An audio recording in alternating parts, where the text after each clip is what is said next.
وہ پرانی جو اپنی ریت سے جو ہے نا وہ باز نہیں آ رہے، اور دوبارہ وہ دہشت گردی کے الزامات کا حوالہ انہوں نے اپنے ٹویٹ میں دیا ہے، جبکہ جو اپنی گڈ فیتھ میں ہمارے نائب وزیر اعظم نے ٹویٹ کیا ہے اس میں امن و سلامتی کے اوپر زور دیا ہے، خود مختاری اور آزادی پہ زور دیا، جو بالکل ٹھیک ہے، لیکن اس میں میں توقع کرتا ہوں کہ جب وہ قوم سے خطاب کریں گے ہمارے وزیر اعظم تو وہ 4 اور نکات پہ بھی زور دیں گے، تاکہ جب نیگوسیشنز کی ٹیبل پہ ہم آئیں تو یہ ہم نے جو اب اتنی محنت سے یہ جو زمین پہ، فضا میں، سمندروں میں اور سائبر ڈومین میں جو فتح حاصل کی ہے اس کو ہم سفارتی فتح میں بھی بدل سکیں۔ اس کے لیے ضروری ہے کہ ان کی تقریر میں سب سے امپورٹنٹ بات مسئلہ کشمیر کی سینٹرالٹی کو ریکوگنائز کرنا اور یہ پروو کرنا ہونا چاہیے۔ کہا کہ 4 اور پوائنٹس رکھے جائیں گے وزیراعظم شہباز شریف کی جانب سے، تو محمد علی صاحب آپ ہمارے ساتھ موجود رہیے گا۔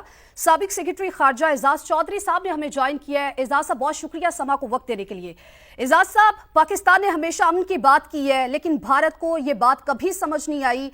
صرف ایک آپریشن ہے جو کہ فجر کے بعد کیا گیا، دشمن کو گھٹنے ٹیکنے پہ مجبور کر دیا اور سیز فائر کا فیصلہ کر لیا گیا۔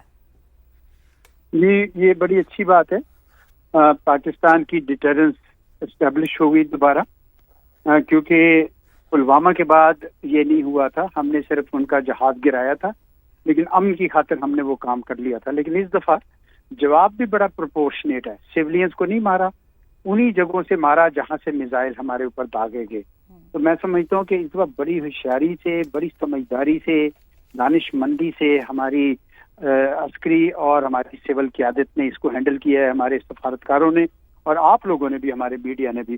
میرے خیال میں پاکستان کا قد بڑا اونچا ہوا ہے اس کے بعد اب جو منزل آئی ہے۔ میں نے آخری فکرہ سنا، شاید سید محمد علی سے، مجھے نام تو نہیں میں نے دیکھا، لیکن مجھے تصویر لگی تو سوری آواز سے لگا کہ وہ صحیح کہہ رہے تھے، اور میرا بھی یہی نقطہ ہے کہ بے شک امن کے لیے اب ہم جائیں گے میز پر، لیکن ہمیں کچھ مدعا سامنے رکھنے پڑیں گے۔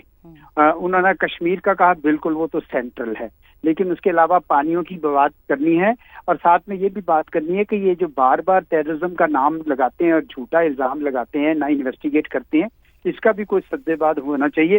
ابھی بھی آپ اگر سب کے ٹویٹ دیکھیں تو جے شنکر صاحب کا ٹویٹ دیکھیں تو انہوں نے پھر وہی منترا ٹیررزم کی بات کی ہے، انہوں نے کوئی امن کی بات نہیں کی۔ وہ ایک ٹیررزم کا ایک پکڑ کے اور اس کو وہ اپنا جو پاکستان کے خلاف ان کا بغض ہے وہ نکال رہے ہیں، جو بڑے افسوس کی بات ہے۔ اس لیے میں نے کہا کہ یہ ہمیں بڑا دھیان رکھنا چاہیے، اور ہمیں ابھی اپنی تیاری کو سٹینڈ ڈاؤن نہیں کرنا چاہیے۔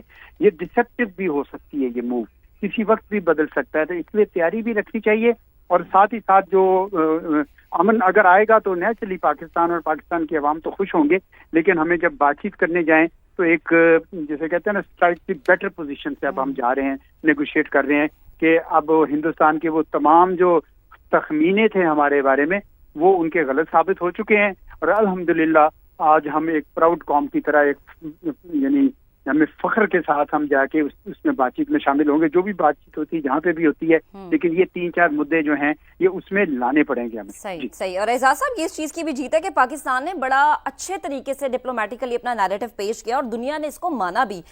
سید محمد علی صاحب، آپ کی طرف واپس آتے ہیں۔